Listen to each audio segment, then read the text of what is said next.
तो जी हाँ, बार बार स्वागत है आप सभी का मेरे चैनल ग्रीट टॉक्स पे। और पहले ही बता दूँ ये वीडियो 2 पार्ट में शूट होने वाली है, तो बिना देरी करे इस पार्ट 1 को करते हैं शुरू।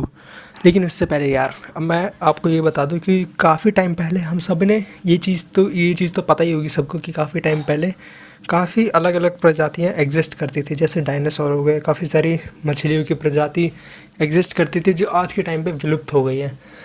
लेकिन क्या आपने कभी ये सोचा है कि क्या पता वो प्रजाति अभी भी समुद्र के अंदर एग्जिस्ट करती हो?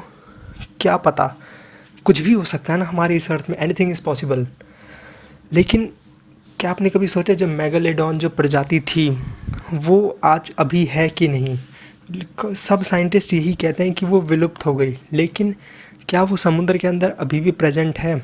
क्योंकि साइंटिस्ट ने अभी तक हमारा समुद्र सिर्फ 5% डिस्कवर करा है और पूरे अर्थ में 96.5% ओशियन है। अब सोचो, 5% उन्होंने खोज करा, उन्होंने 100% बोल दिया कि नहीं है भाई, वो एग्जिस्ट नहीं करती। क्या पता कि उन्होंने 5% ही खोज करे, लेकिन अगर वो और आगे जाए तो क्या पता उनको ऐसे ऐसे प्रजाति देखने को मिले जो उनको लगता हो कि काफ़ी टाइम पहले विलुप्त हो गई है।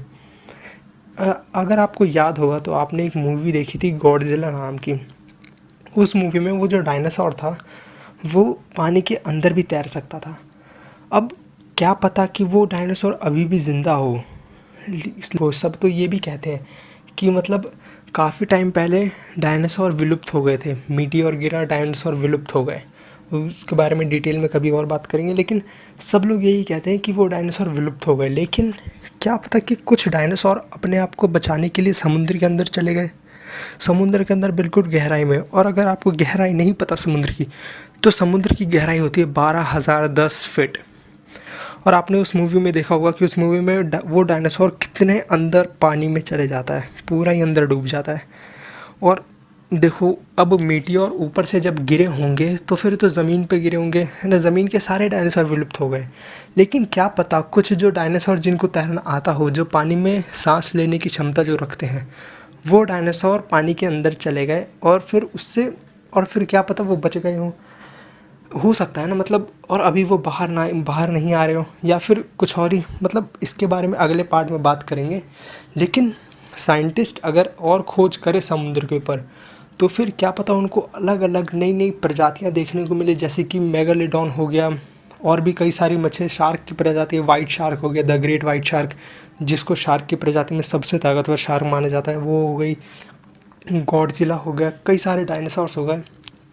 डायनासोर्स की हिस्ट्री में काफ़ी सारे डायनासोर्स हैं जो मतलब जिनको तैरना आता था, जो पानी में सांस ले सकते थे। क्या पता कि वो अपने आप को बचाने के लिए समुद्र में चले गए हों, ऐसा भी हो सकता है। लेकिन जो, चलो डायनासोर्स की बात छोड़ दी, लेकिन क्या पता जो मेगालोडॉन जैसे जो शार्क हैं, या फिर ग्रेट वाइट जैसे शार्क हैं, वो क्या पता समुद्र की गहराई में अभी भी हों। और मैं आपको एक और बात बता दूँ कि जो डिस्कवर्ड स्पीशीज़ है ना, समुद्र की डिस्कवर्ड स्पीशीज़, वो 1 से लेकर 10 मिलियन तक है। और ये 100% नहीं है, ये 1 से लेकर 10 मिलियन के बीच में है, मतलब एस्टिमेट वैल्यू है ये। इतनी इतनी प्रजाति डिस्कवर्ड है, ये नहीं है कि इतनी ही प्रजाति है, इतनी प्रजाति डिस्कवर्ड है समुद्र के अंदर। इसका मतलब ये कि और भी है जिनके ऊपर भी खोज करना बाकी है। क्या पता कि और जब ये आगे खोज करें तो फिर और भी कई सारी चीज़ें निकलें, जैसे कि क्या पता कि मेगालोडॉन ही निकल जाए, क्या पता टाइटैनोबोआ जैसा बड़ा सांप निकल जाए, कुछ भी हो सकता है, क्या पता डायनासोर ही निकल जाए। तो इसके आगे की बात हम अगले वीडियो में करेंगे, नेक्स्ट पार्ट में। तब तक के लिए बने रहें हमारे चैनल से। तब तक के लिए love you all, stay home, stay safe and love you all.